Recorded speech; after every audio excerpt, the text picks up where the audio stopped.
All of the Band of Brothers believe in treating others with kindness. We believe in honesty. We believe in integrity. We believe in doing what's right. Well, this video that you just saw there of a Mid-Michigan teacher blew up on social media. A local elementary school student was having trouble fitting in the first week of school, and he was pretty down on himself. So Trevor Szafranski rounded up his unique club of young men, some Swan Valley varsity football players, and made that boy an honorary team captain. Well, that video inspired this story about that teacher whose passion for seeing his students succeed goes beyond the classroom. House of Representatives, very good. Most everyone has a teacher who left a lasting impact on them, teaching you much more than what was inside the textbook that made learning fun. For many kids here at R.B. Havens Elementary in Saginaw County, that teacher is Trevor Szafranski. He's turned his social studies classroom into somewhat of a game, a competition that these kids actually get excited about. Integrity, ooh, it's a word we use a lot, right?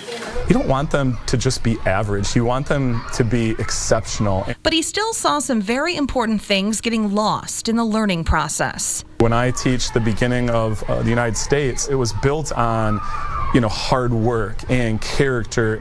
We learn in class about how those things were passed on from one generation to the next. But this generation didn't seem to be catching on. And so I started this club. I wanted to use that club as a way to instill these things in the boys and also teach them how to be gentlemen, how to conduct themselves, how to treat other people.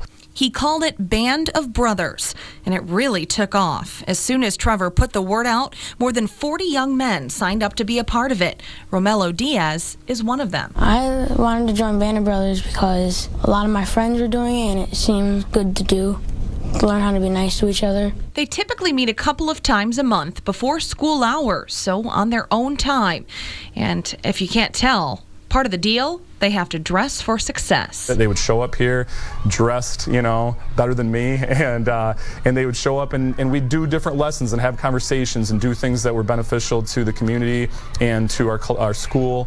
And you like to dress dapper too, that's a plus, yeah. Right? The concept seems pretty simple. Treat others how you'd want to be treated, sit up straight, tell the truth, and stick up for someone if you see they need a little help. It's not like you want to be your reputation as a bad person. You want to be known as a nice and a good person. Trevor doesn't know exactly where we lost those basic values, but he's hoping to help this small part of the world find them again. My hope is that these kids, they go on into the real world and they're leaders, they're the ones that are trying new things, they're innovative, they're creative, but at their core, they're also respectful and they have integrity and they're honest. Well, as we mentioned, we first heard about this story from a viewer, and it's tips like that that help us shine a spotlight on all the good things happening in our community. If there's something wonderful happening in your area too, let us know. Email WNEM@WNEM.com or post on our Facebook page. And yeah, it's important to let folks at home know that that's news like everything else. We like to hear the good stuff. So. And it's really important those kids are learning about it, because I think especially, our generation are looking at the next generation and just wondering, where is this going? Where's the chivalry going? When are they learning hard work and determination and things like that? He also said, I have daughters, so these are the guys that are going to be, growing up with my daughters, and I want them to be respectful. So. That's a smart move. Teach the men young, and they'll grow up to be gentlemen. Yeah.